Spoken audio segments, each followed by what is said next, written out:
के का हमारा आर के आनंद यहाँ बैठा, देखिए आप, सारे बाल सफ़ेद हो गए।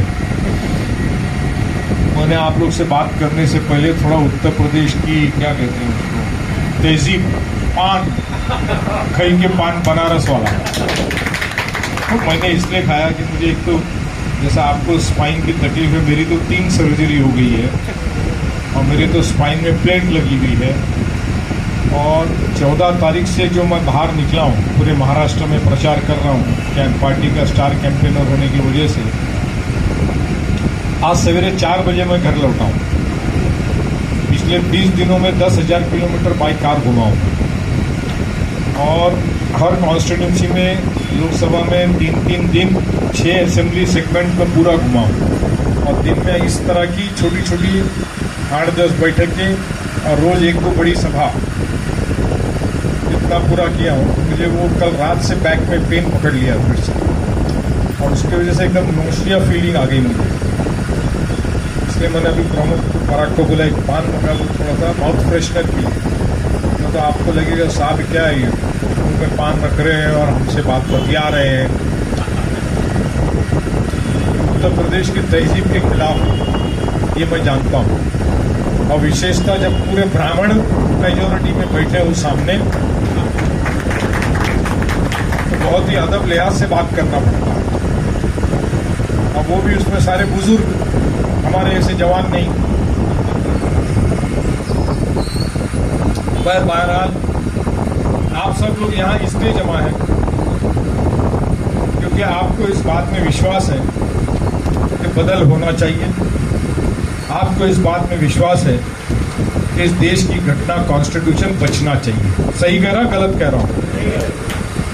आपको इस बात पे पक्का विश्वास है कि ये देश तबाही की तरफ जा रहा है, डिक्टेटरशिप की तरफ जा रहा है। आपको ऐसी कई बातों में और विश्वास है कि इस देश में ये सारी चीज़ें पिछले 10 सालों में नहीं होना चाहिए, तो वो हो रही है। इन बातों पे आपको पक्का विश्वास है, इसके लिए आज आप यहाँ पर मौजूद हैं। वरना 2014 के बाद में हमने ये पिछले 10 साल में, ये दूसरा लोकसभा है, 2 विधानसभा हो गई, बीच में 2 कॉरपोरेशन के चुनाव हो गए, तकरीबन 6-7 चुनाव हुए।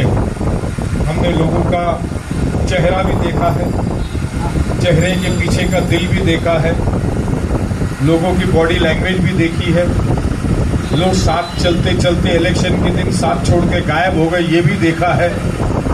लोग सामने से आ रहे हैं, हम सामने जा रहे हैं, तो लोगों ने कब तक रास्ता बदल लिया, हमने ये भी देखा है। हमने वैसे भी लोगों को देखा है जिनको सालों साल से, जब से वो इस शहर में आए, हमने उनको उंगली देके हाथ पकड़ना, चलना सिखाया।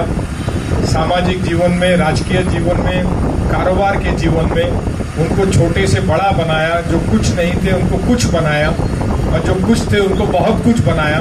वैसे लोगों को भी हमारा साथ छोड़ते हुए हमने देखा है।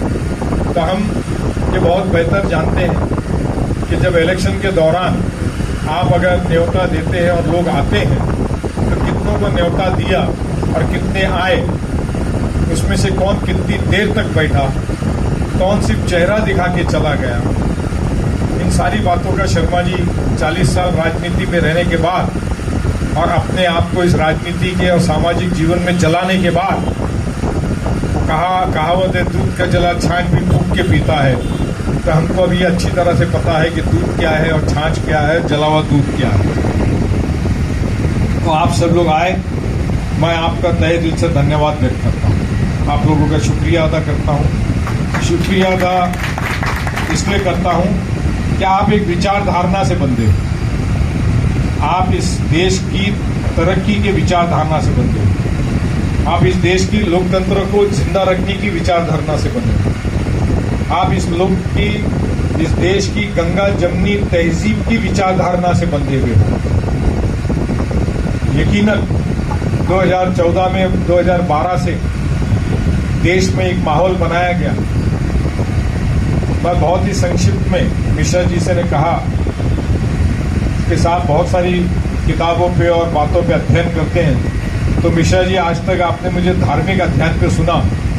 आज ये सेक्टर 3 में एक गौ माता के ऊपर सत्संग चल रहा था, वहाँ मैं गया था अभी।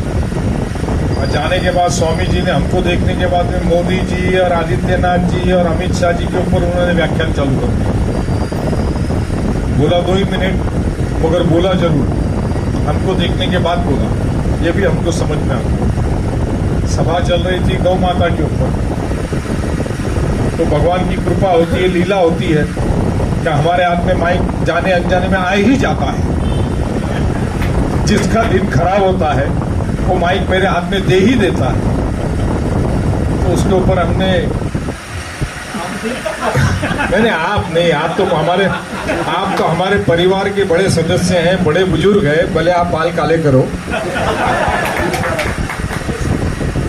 जिसने जिंदगी भर रेलवे को लाल और हरी झंडी दिखाया है वो बेहतर जानता है किसकी गाड़ी छोड़ना, किसकी रोक के रखना।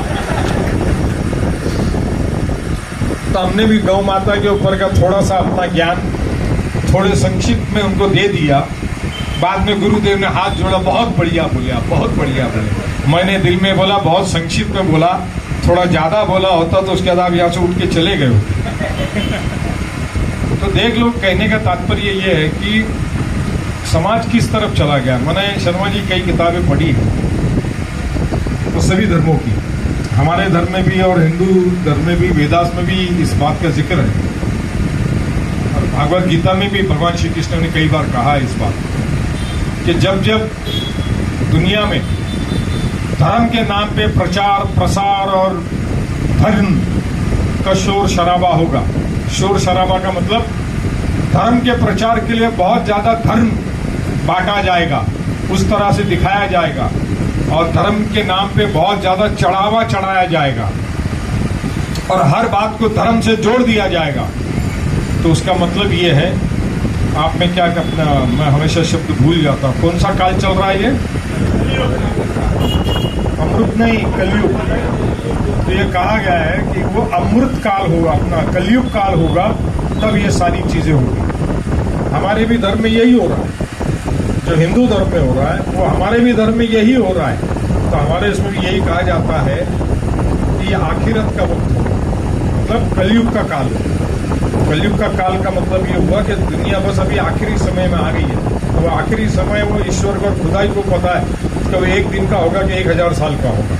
मगर ये उसकी निशानियां हैं कि जब धर्म के नाम पे बहुत ज्यादा प्रचार प्रसार होगा, एक दूसरे के धर्म को बहुत बड़ा बुरा बोला जाएगा, धर्म का प्रचार करने वाले मुल्ला मौलवी पंडित ब्राह्मण ये सारे पैसा लेकर के प्रचार करेंगे।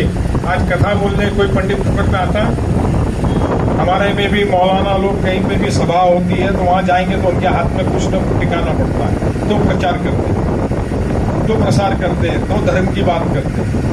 तो ये हिंदू में भी, मुसलमानों में भी और क्रिश्चियनों में भी ये बताया गया है कि जब इस तरह का माहौल बनेगा तो दुनिया का आखिरत का वक्त आ जाएगा, कलयुग का काल आ जाएगा और अच्छे लोगों की कीमत खत्म हो जाएगी, बुरे का बोलबाला होगा, लोगों को बुराई में बहुत अच्छाई नजर आएगी और कुछ सालों के बाद उनको समझ में आएगा हम तो तबाह और बर्बाद हो गए।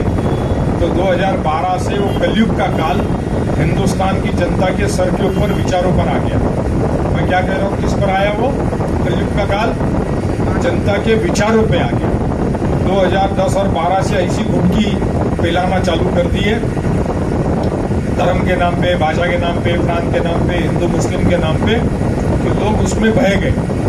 दोनों तरफ के लोग बह गए, एक तरफ नहीं, दोनों तरफ। अगर आप एक हाथ से ताली बजाओगे तो आवाज नहीं आती, दोनों हाथ से ताली बजाओगे तभी आवाज आती है। आग, धुआं वहीं से निकलता है जहां आग लगी हुई है। पहले आग लगती है फिर धुआं निकलता है। तो 2 एक्शन होता है जीवन में। तो 2012 से ये माहौल चालू हो गया देश में। इंटरनेशनल ताकतें इसमें काम करती हैं, इंटरनेशनल ताकतें इसमें काम करती है कि कौन सी, आप और हम कई पिक्चरों में देखते होंगे, इंग्लिश पिक्चर भी बनती है कि दुनिया के अंदर एक ऐसी फोर्स बैठी है, अदृश्य फोर्स है, कि कहाँ पर जंग करवानी है तो अपने हथियार बेचने, कहाँ पे मजहब के नाम पे, कहीं तेल के नाम पे, कहीं किसी चीज के नाम पे। तो दुनिया में वो आग लगानी है और अपना कारोबार चलाना है। अमेरिका है, वर्ल्ड वॉर 1 है, वर्ल्ड वॉर 2 है, अभी जो गाजा में चल रहा है वो भी उसी का हिस्सा है, कुवैत में जो हुआ वो भी उसी का हिस्सा है। कहने का मतलब यह है कि हिंदुस्तान भी उससे बचा नहीं। हिंदुस्तान भी उस बाहरी दुनिया की ताकत के दिशा से और उसके दिमाग से चलने लगा और 2012 से ये माहौल बिगड़ता गया और दुनिया में, देश में लोगों को लगा नहीं सरकार बदलनी चाहिए। कांग्रेस ने बहुत भ्रष्टाचार किया, कांग्रेस ने 70 साल में कुछ भी नहीं किया, 2G स्कैम किया, 3G स्कैम किया, ये स्कैम किया, वो स्कैम किया, मगर एक भी स्कैम पिछले 10 साल में प्रूफ नहीं हुआ। यहाँ वकील साहब बैठे बता सकते हैं कि कोई स्कैम प्रूफ नहीं हुआ। कोई काला धन की बात हुई, अमुक हुई, ढमुक हुई, फलाना हुई, कुचड़ा हुई, कुछ नहीं हुआ। मोदी जी ने कहा कि 57 रुपया डॉलर हो गया, 57 रुपया डॉलर हो गया, 57 रुपया डॉलर हो गया। आज 85 रुपया डॉलर हो गया।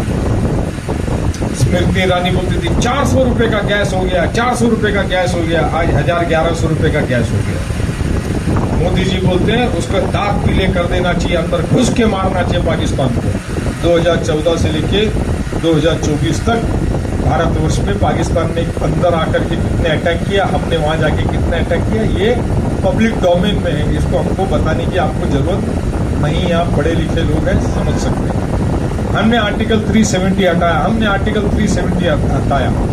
आर्टिकल 370 आपने हटाया, इससे हिंदू और मुसलमान का क्या संबंध? वो